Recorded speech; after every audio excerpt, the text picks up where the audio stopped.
on the impossibility of drawing a map of the empire on a scale of 1 to 1.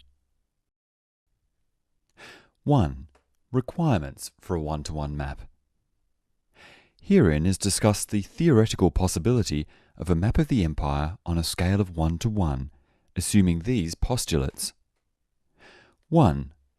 That the map be, in fact, 1 to 1, and therefore coextensive with the territory of the empire. 2. That it be a map and not a plaster cast.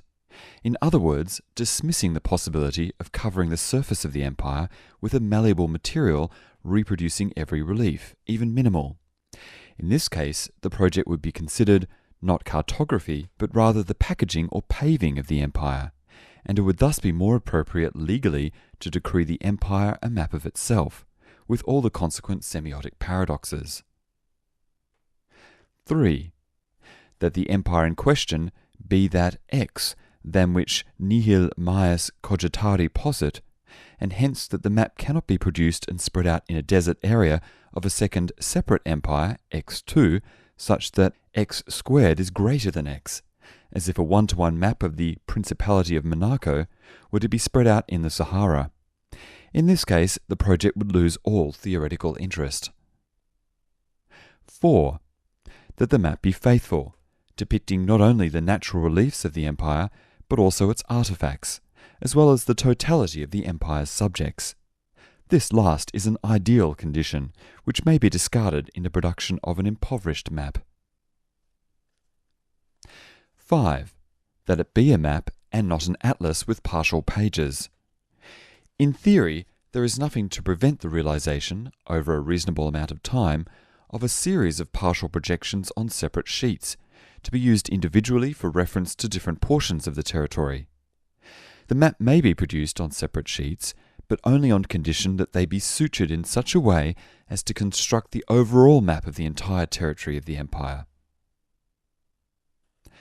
6.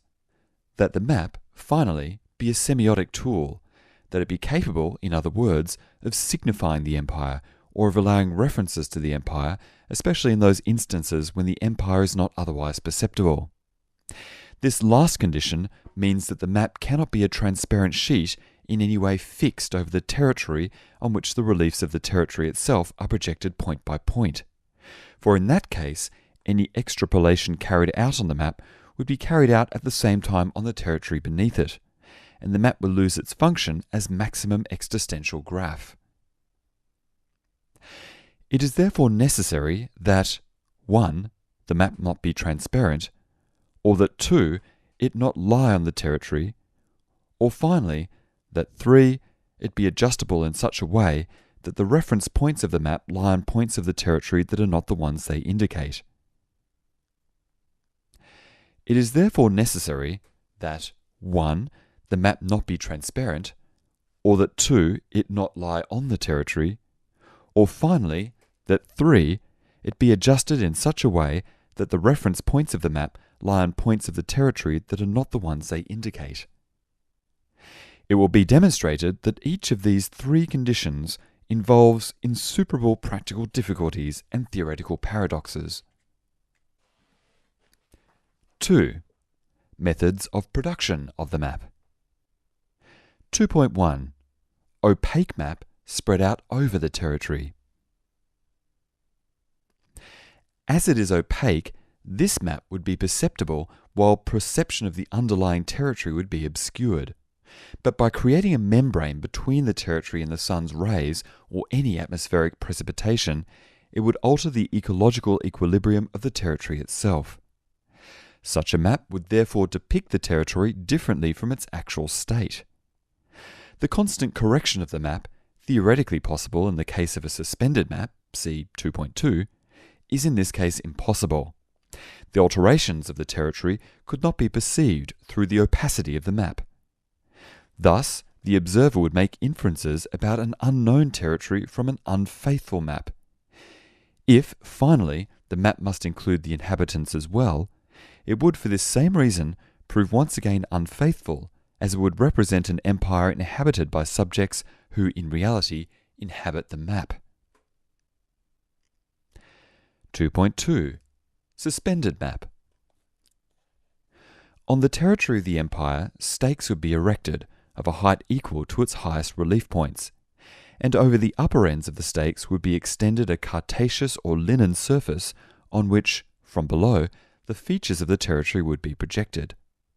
Such a map could be used as a sign of the territory, since, to inspect it, one must raise one's eyes, turning one's gaze away from the corresponding territory.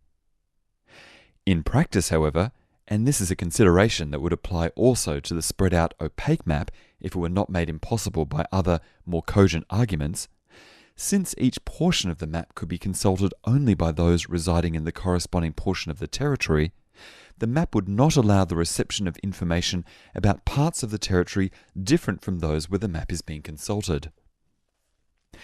The problem could be overcome by surveying the map from above, but apart from 1.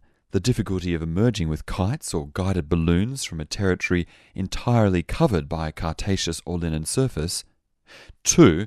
The necessity of making the map equally legible from above and from below, and 3. The fact that the same cognitive result could easily be achieved flying over a territory without a map, any inhabitant who flew over the map, abandoning for this purpose the territory itself, would automatically make the map inaccurate, because it would then represent the territory having a number of inhabitants superior, at least by 1, to that obtaining at the moment of the aerial observation. Such a solution would thus be possible only with an impoverished map that did not depict the subjects. Finally, if the suspended map were opaque, the same objection raised for the extended map would be valid. Preventing the penetration of solar rays and atmospheric precipitation, it would alter the ecological equilibrium of the territory and thus become an unfaithful representation of it. The subjects could obviate this problem in 2 ways. Either 1. By producing every single part of the map, once all the stakes were in place, in a single moment of time at every point in a territory, so that the map would remain faithful at least in the instant when it is completed, and perhaps for many successive hours. Or else 2. By arranging for ongoing correction of the map based on the modifications of the territory. But in this case, the corrective activity of the subjects would involve them in migrations that the map could not record, and unless it were an impoverished version, it would become unfaithful once more. Furthermore, occupied in constant revision of the map, the subjects could not deal with the ecological decline of the territory. The activity of map revision would lead to the extinction of all the subjects, and therefore of the empire. A similar situation would arise if the map were of transparent and permeable material. It would be impossible to study in the daytime because of the glare of the sun's rays, and any coloured area that reduced that glare would inevitably diminish the action of the sun on the territory below, provoking at the same time ecological transformations of lesser extent but of equal theoretical impact on the fidelity of the map. We have overlooked the possibility of a suspended map capable of being folded and unfolded in a different orientation. This solution would no doubt eliminate many of the difficulties discussed above. But, even if technically different from the folding map of the 3rd category, it would prove physically more cumbersome. It would in any case involve the same paradoxes of folding that arise with this 3rd type of map, and would be open to the same objections. 2.3. Transparent map, permeable, extended, and adjustable. Let us imagine that such a map, drawn on transparent and permeable material, gauze for example, is spread out over the surface and is adjustable. In any case, once the map has been drawn and spread out, either the subjects remain on the territory beneath it, or they climb on top of it. But if the subjects were to prepare the map while it is above their heads, not only would they be unable to move, because every movement would alter the positions of the subjects that the map describes, unless we have recourse once again to an impoverished map, but further, in moving, they would cause tangles in the very fine membrane above them, resulting in serious discomfort and once again making the map unfaithful. It would assume a different topological configuration, producing disaster areas not corresponding to the planimetry of the territory. It must therefore be supposed that these subjects have produced and extended the map while remaining on top of it. In this case, we can adduce numerous paradoxes already considered in connection with the previous maps. The map would represent a territory inhabited by subjects who in reality inhabit the map, unless it is a summary or impoverished map. The map could not be consulted because each subject could examine only the part corresponding to the territory on which subject and map lie. The map's transparency would eliminate its semiotic function, since it would be functional as sign only in the presence of its own referent. Residing on the map, the subjects could not tend the territory, which would deteriorate, making the map unfaithful. It is necessary then for the map to be capable of being folded and then reopened with a different orientation, so that every point X on the map representing a point Y of the territory can be consulted when the point X of the map lies on any point Z of the territory, where Z is not equal to Y. Folding and unfolding, finally, permit long periods of time when the map is not being consulted and does not cover the territory, and thus allow the cultivation and maintenance of territory necessary to keep its actual configuration always the equivalent of the one depicted on the map. 2.4. Folding and unfolding the map. Certain preliminary conditions must be postulated. 1. That the reliefs of the terrain allow the free movement of those subjects assigned to folding. 2. That a vast central desert exists, where the folded map can be stored and where it can be turned where it must be unfolded again in a different orientation. 3. That the territory have the form either of a circle or of a regular polygon, so that the map, however oriented, will not exceed its boundaries. A one-to-one map of Italy, shifted 90 degrees, would be spread out over the Mediterranean. And 4. That, as an inevitable consequence, the map will have a central point, lying always on the same portion of the territory that it represents. Once these conditions have been satisfied, the subjects can move en masse towards the farthest boundaries of the empire to avoid the maps being folded up with subjects inside.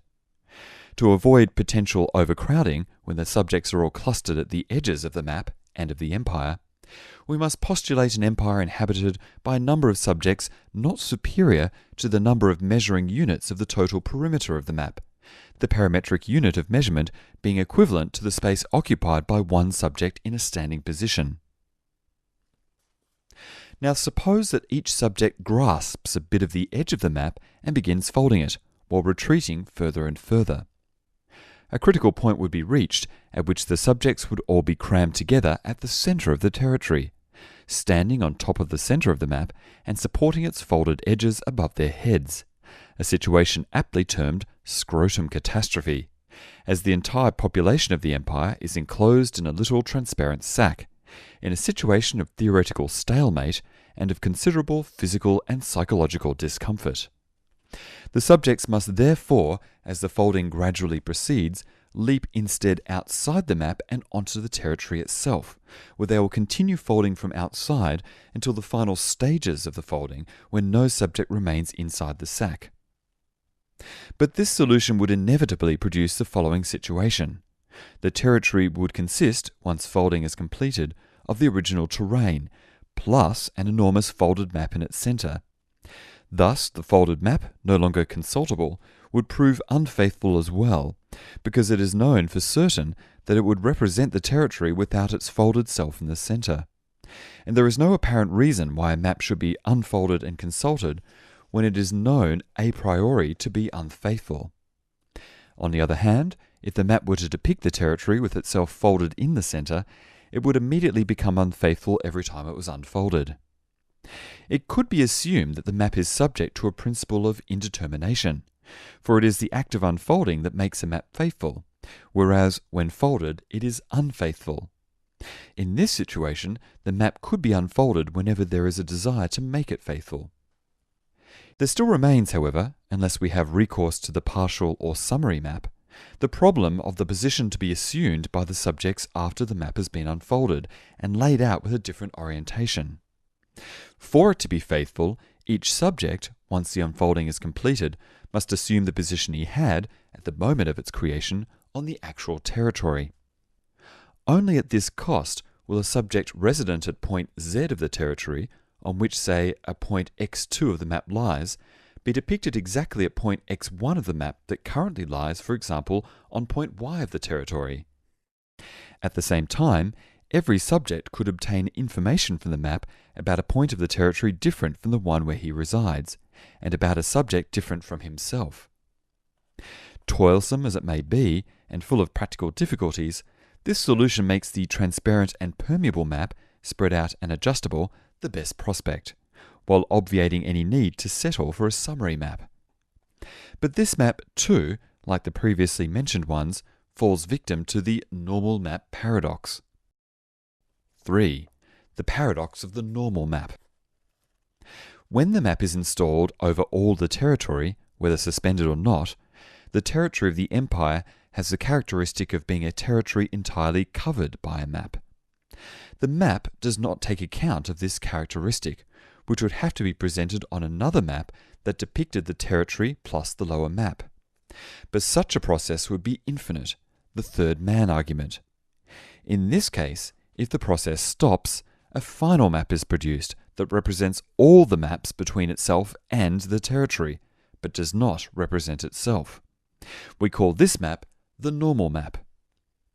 A normal map is subject to a quasi-Russell-Frager paradox. Every territory plus a map representing it can be seen as a normal set. The map does not belong to the set of objects that constitute the territory. But we cannot conceive sets of normal sets. Therefore, we should think either of a not normal set, in which the final map is part of the territory it represents, which is false, otherwise it should also represent itself, or of a normal set in which the final map is necessarily unfaithful, as explained above. Two corollaries follow. 1. Every one-to-one map always reproduces the territory unfaithfully. 2. At the moment the map is realized, the empire becomes unreproducible. It could be remarked that, with the second corollary, the empire fulfills its own most secret dream, that of making itself imperceptible to enemy empires. But thanks to the first corollary, it would become imperceptible to itself as well. We would have to postulate an empire that achieves awareness of itself in a sort of transcendental apperception of its own categorical apparatus in action. But that would require the existence of a map endowed with self-awareness, and such a map, if it were even conceivable, would itself become the empire, while the former empire would cede its power to the map. Third corollary. Every one-to-one map of the empire decrees the end of the empire as such, and therefore is the map of a territory that is not an empire.